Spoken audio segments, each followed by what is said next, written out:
Well, starting this summer, people in Georgia can legally take guns into some schools, churches, and bars. It has some people calling it the Guns Everywhere law. And all week, you've been sharing your thoughts on Georgia's new gun bill. Kelly Jacobs here writes, "Woohoo, makes me not want to go to Georgia ever. Guns everywhere makes me feel less safe, thank you." But we have a poll on our website, and actually 72% of you who voted say guns everywhere lets people protect themselves. So we're asking you this morning, what's your take? Be sure to share on our Facebook page, or you can tweet us at WeekendEXP. I'm at Lynn Berry TV. Use the hashtag TellHLN. And be sure to stay with us. Later this morning, we will debate Georgia's new Guns Everywhere law. You'll hear from both sides of the issue. That is ahead at 10 a.m. So should a concealed gun permit mean you can take a gun into a church or even an airport? Well, Georgia's governor made it legal by signing a bill into law. Now the passionate debate comes to Weekend Express ahead.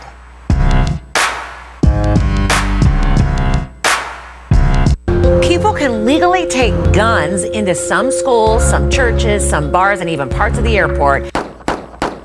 The ceremonial signing of one of the most controversial bills of this year's legislative session. Today, I will put into law a gun bill that heralds self-defense, personal liberties, and public safety.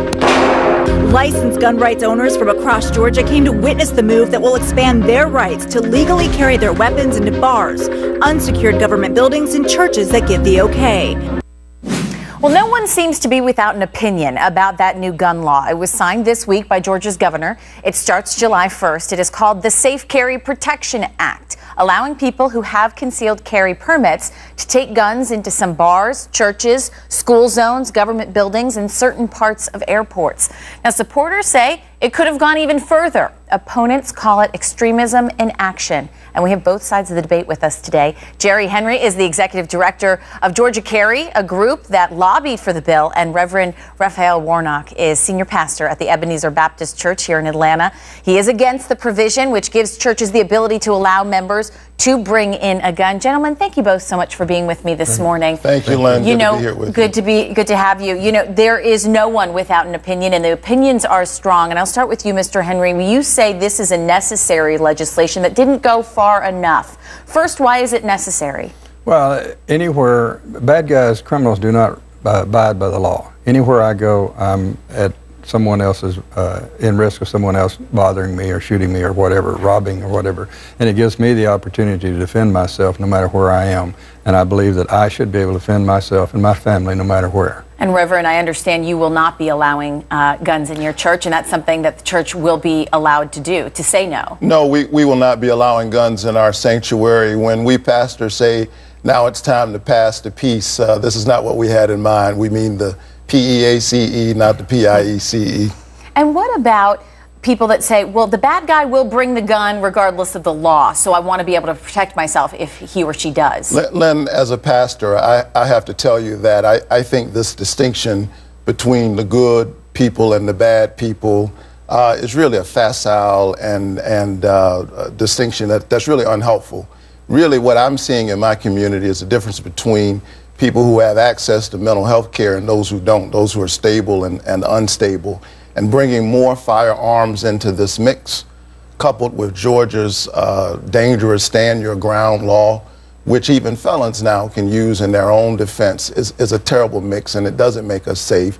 This really ought to be called the Unsafe Carry Act. And Mr. Henry, that is one argument here, that you give people the opportunity, they may take it in the wrong situation. We saw that in the theater shooting where something got heated that was over a bag of popcorn.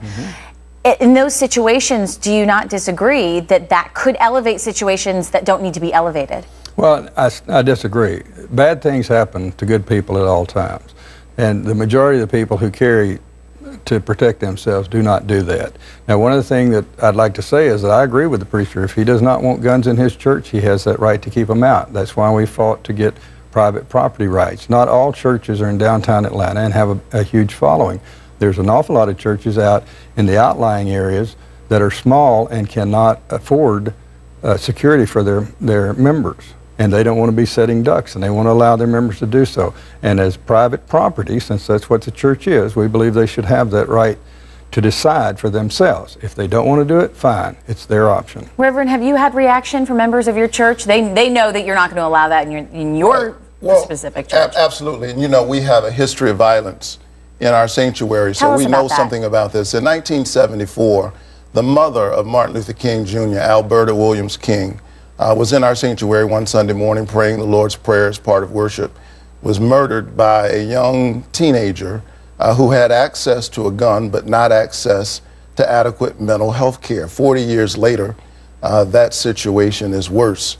Georgia has the 5th highest level of uninsured individuals in the nation, among states in the nation. And I wish that our governor had taken that same pen to expand Medicaid so people could get the care that they need. You know, Mr. Henry, the Reverend brings up a point that has been a part of the gun debate from the very beginning. Where is the same attention being brought to mental health and people needing mental health care?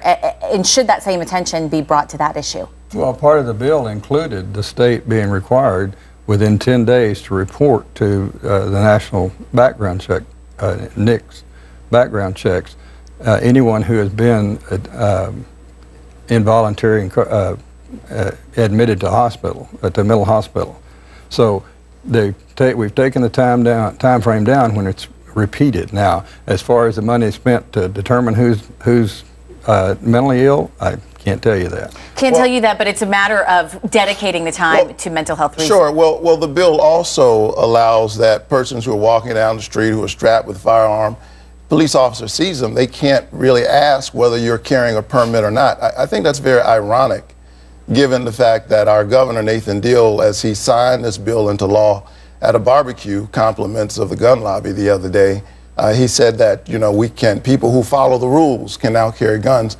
And now, in many cases, police officers can't ask who's following the rules or not. It seems to me that our elected officials are owned by the corporate gun lobby. And that's whose interest this really serves. And they're willing to speak on both sides of their mouth and to contradict themselves in order to create this climate of fear that's necessary to have more and more people having more guns. And Mr. everywhere. Henry, I want to be able to allow, real quick, because we're running out of time, I want to allow you to respond. Well, first off, that barbecue was not the gun lobby's paid for. That was paid for by Speaker Ralston. The second thing is, right now, the Supreme Court has ruled in numerous instances that unless you have probable cause or reasonable articulate suspicion from a policeman, he cannot stop you and demand to see your license as it is right now. It's codified into law because many law officers don't understand the constitutional rights of the citizens. Gentlemen, it is an intense debate. It is one that could go on for a long time. It is continuing on our website for you to chime in your thoughts. Reverend, Mr. Henry, thank you both for being with me and continuing this conversation. Have a good weekend. Good to be here with you. Georgia's new gun law has you fired up this morning. The comments have been pouring in. Robert H. wrote, "Hats off to Georgia. Now the playing field is equal. Criminals won't be the only ones armed." But Arthur B. doesn't see it that way. He says this new bill has stopped any travel plans to Georgia. What do you think? We're going to keep sharing your comments on air, so keep them coming. Share your take on our Facebook page, or you can tweet us. Just make sure you use that hashtag TellHLN.